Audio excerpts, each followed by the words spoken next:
स्वतंत्रता, प्रतिष्ठा और अवसर की समानता प्राप्त कराने के लिए तथा उन सब में व्यक्ति की गरिमा और राष्ट्र की एकता और अखंडता सुनिश्चित करने वाली बंधुता बढ़ाने के लिए दृढ़ संकल्प होकर अपनी इस संविधान सभा में समाज में जन्मे सभी महापुरुषों को नमन करते हुए आज के इस मीटिंग के सम्मानित अध्यक्ष जन अधिकार पार्टी के राष्ट्रीय महासचिव भाई इरफान निषाद जी, जन अधिकार पार्टी के प्रदेश अध्यक्ष भाई रमेश चंद्र निषाद जी, मेरे बड़े भाई जन अधिकार पार्टी के राष्ट्रीय महासचिव हरपाल प्रजापति जी, हमारे प्रदेश के महासचिव, बहुत जुझारू साथी हमारे लाखन राज पाशे जी, हमारे विधि प्रकोष्ठ के अध्यक्ष पूर्व सूचना आयुक्त आदरणीय ज्ञान प्रकाश मौर्य जी, आदरणीय हमारे प्रदेश महासचिव पाल साहब, हमारे राष्ट्रीय कार्य समिति के सम्मानित सदस्य टीटू भाई, हमारे राष्ट्रीय कोषाध्यक्ष जी, मंच पर बैठे हुए हमारे प्रदेश प्रभारी अजय मौर्य जी, हमारे मंडल अध्यक्ष ओपी कुशवाहा जी, मंच पर उपस्थित सभी सम्मानित महान भाव और आज इस कार्यक्रम में आए हुए सभी मेरे सम्मानित साथियों, मातृशक्ति नौजवान दोस्तों, जगह और कोई स्थान नहीं, आप लोग जन अधिकार पार्टी में आइए। आपके लिए जन अधिकार पार्टी के दरवाजे खुले हैं और जन अधिकार पार्टी का नारा वही है जो मानवर कांशीराम साहब का नारा था कि जिसकी जितनी संख्या भारी उसकी इतनी हिस्से। साथियों, जब मैं आया स्वागत के बाद हमारे जो मंडल के अध्यक्ष हैं उन्होंने संविधान का प्रस्तावना पढ़ा और जब पढ़ा होगा तो मुझे ऐसा लगता है कि आपने साथ में पढ़ा है तो उसको समझा भी होगा कि भारत का जो संविधान है, जो प्रस्तावना है, जो भारत का पूरा संविधान इसी पर टिका हुआ है। संविधान में बहुत सारे बदलाव किए जाते हैं, लेकिन जो मूल प्रस्तावना है उससे आज तक छेड़छाड़ नहीं की गई। इन 7 सालों में जब से भारतीय जनता पार्टी की सरकार बनी, जो संविधान की आगे की लाइनें हैं उनका उससे कम मतलब है। उनका मतलब पूरा इन्हीं लाइनों से है, समता, स्वतंत्रता और बंधुत्व से है। जो समता, स्वतंत्रता और बंधुत्व का अधिकार जो हमें संविधान में मिला, भारतीय जनता पार्टी का पूरा जोर उसी को बदलने में है।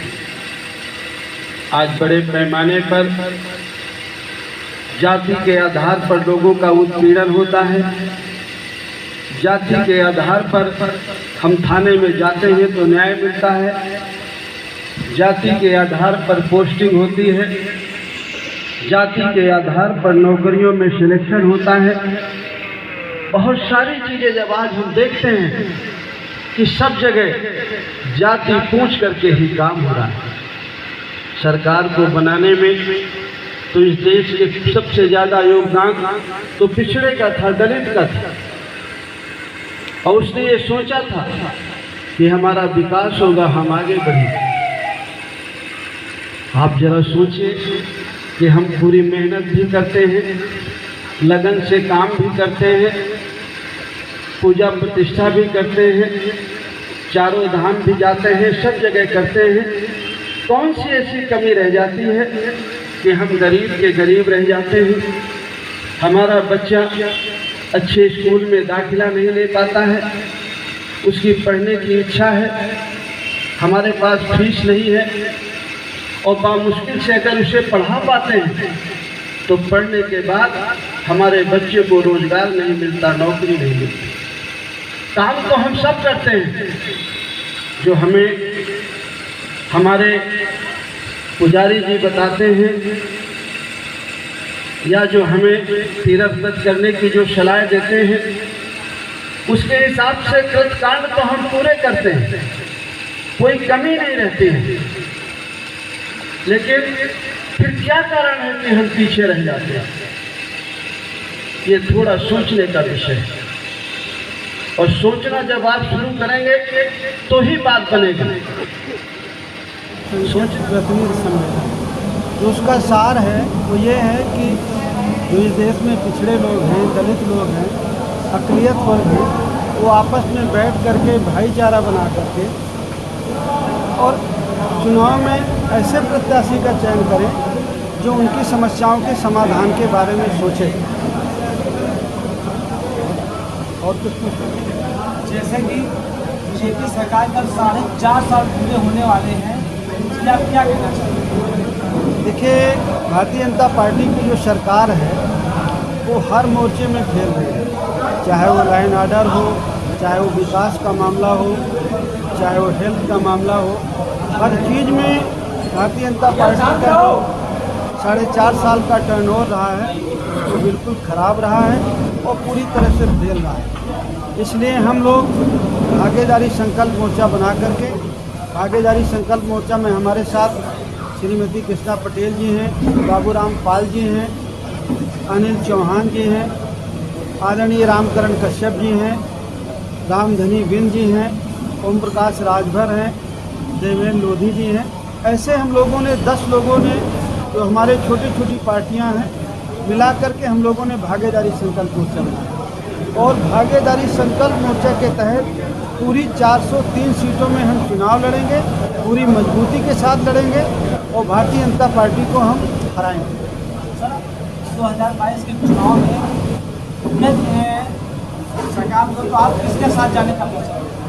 हमने ऑलरेडी भागीदारी संकल्प मोर्चा बनाया है। जब हमारे साथ 9 और छोटी पार्टियां हैं, 10वीं हमारी है और हम लोगों ने भागीदारी संकल्प मोर्चा बनाया है, तो हमारा किसी के साथ जाने का कोई मतलब नहीं। हाँ, जो लोग भारतीय जनता पार्टी को हराना चाहते हैं, जो इस नारे के साथ सहमत हैं कि जिसकी जितनी संख्या भारी उसकी उतनी हिस्सेदारी, जो ये चाहता है कि हमारे प्रदेश में, देश में एक समान शिक्षा पद्धति लागू होना चाहिए, चाहे वो गरीब का बेटा हो, चाहे अमीर का बेटा हो, चाहे वो प्राथमिक विद्यालय में पढ़े, चाहे पब्लिक स्कूल में पढ़े, लेकिन पाठ्यक्रम एक हो, ताकि जब वो परीक्षा में बैठे तो उसके अंदर ये मन में न रहे कि मैं यूपी बोर्ड का हूँ, मैं CBSE का नहीं हूँ, मैं ICSE का नहीं हूँ। तो पाठ्यक्रम एक हो, एक समान शिक्षा पद्धति हो, फ्री शिक्षा हो, अनिवार्य शिक्षा हो, किसान को सिंचाई के लिए, गरीब को बिजली फ्री हो और किसान को उसकी उपज के सही रेट हो, मजदूर को उचित मजदूरी हो और माँ बहनों को सुरक्षा मिले, न्याय मिले। इन विचारों के जो लोग सहमत हैं वो पार्टी हमारे भागीदारी संकल्प मोर्चा में आ सकती है।